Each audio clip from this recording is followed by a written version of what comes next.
ప్రభువైన యేసుక్రీస్తు నామమున మీకు అందరికీ శుభాభివందనములు. ఈ యొక్క నూతన మాసంలోనికి, ఈ యొక్క మే మాసం 2024 సంవత్సరంలోనికి దేవుడు మళ్ళీ అడుగుపెట్టిన విధానంకి దేవునికి సమస్త మహిమ ఘనత ప్రభావం కలుగును గాక. గతించిన మాసం అంతా దేవుడు మళ్ళీ కాచి కాపాడి ఈ నూతన మాసం దేవుడు మనకు అనుగ్రహించిన విధానంకి దేవునికి మహిమ. ఈ మాసం దేవుడు మనతో మాట్లాడుతున్న వాగ్దానం చూద్దామండి.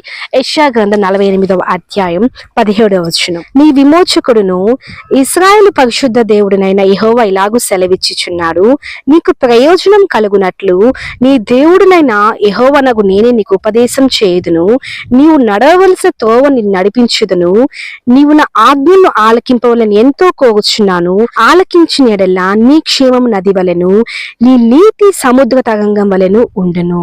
ఆమేన్. ఈ మాసం దేవుడు మనతో మాట్లాడుతున్న మాట ఇక యెషయా గ్రంథం 48, 17, 18 వచనములో, నీకు ప్రయోజనం కలుగునట్లు నీ దేవుడైన యెహోవా అనగు నేను నీకు ఉపదేశం చేసేదను. నీకు దేవుడు ఈ మాసం ఉపదేశం చేయనట్లుగా నీకు ప్రయోజనం కలగాలి. నువ్వు ఎలా వెళ్ళాలి, ఏ త్రోవలో వెళ్ళాలి, నువ్వు ఏ మార్గంలో వెళ్ళాలి, నువ్వు నడవలసిన మార్గమును, నువ్వు ఏ మార్గంలో వెళ్ళి నువ్వు డెసిషన్స్ తీసుకోవాలనేది దేవుడు ఈ మాసం నీతో మాట్లాడతాడంట. ఈ మాసం దేవుడు మనతో మాట్లాడుతున్నావు. నీకు ప్రతి విషయంలో నీకు ఉపదేశం చేసేదను. నువ్వు ఎలా వెళ్ళాలి, నువ్వు దేవుని నుంచి విచారణ చేసే ఒక నిర్ణయాలు పొందుకోవాలి. అలా వెళ్ళినప్పుడు దేవునికి మేలు కలుగ చేస్తాడంట. ఈ మాసం దేవునికి మేలు కలుగ చేయనట్లుగా నీకు ప్రయోజనకరంగా మాసంగా ఈ మాసం దేవుడు మీ పక్షంగా మీ కుటుంబ పక్షం దేవుడు చేయబోతున్నాడు. ఈ మేలు యొక్క ప్రయోజనం మనం పొందుకోవాలంటే దేవుడు చెప్తున్నాడు, నేను నీకు ఉపదేశం చేసేదను. నువ్వు ఎలా వెళ్ళాలి నీకు బోధిస్తాను. దేవుడు చెప్తున్న మాటలు విన్నప్పుడు, ఆయన చేసిన ఉపదేశం మనం పొందుకున్నప్పుడు, ఆయన చెప్తున్న యొక్క మార్గంలో మనం వెళ్ళినప్పుడు ఈ మాసం నీకు ఖచ్చితంగా ప్రయోజనం ఉంటుంది, నీకు మేలుగా ఉంటుంది.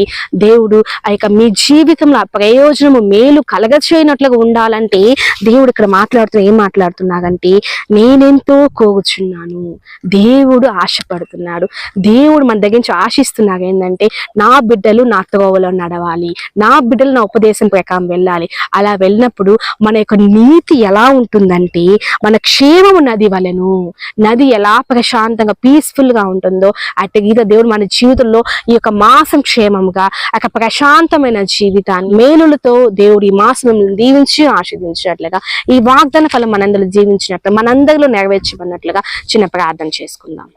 మహాగండ మహిమోన్నత, ఈ మాసం నీ మాకు ఇచ్చిన వాగ్దాన్ని బట్టి మహిమ కలుగును గాక.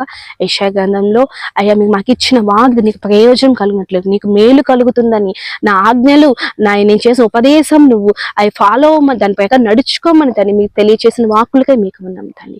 ఈ మాసం మాకు ప్రయోజనం కలుగునట్లుగా, మేలు మా జీవితం కలుగునట్లుగా ఈ వాగ్దానం వీక్షిస్తున్న ప్రతి ఒక్కరి జీవితంలో అటువంటి గొప్ప కార్యాలు దీవించి ఆస్వాదించమని, ఈ మాసం ప్రతి కుటుంబంలో ఆత్మీయంగా, ఆర్థికంగా, ఆరోగ్యంగా ప్రతి విషయం నూరంతలుగా దీవించి ఆశీర్వదించమని యేసు నామములో అడిగి వేడుతున్నాము తండ్రి. ఆమేన్. ఈ వాగ్దానం దేవుడు ఈ మాసంలో మీ జీవితం నెరవేర్చును గాక. దేవుడు మిమ్మల్ని మీ కుటుంబం దీవించి ఆశీర్వదించును గాక.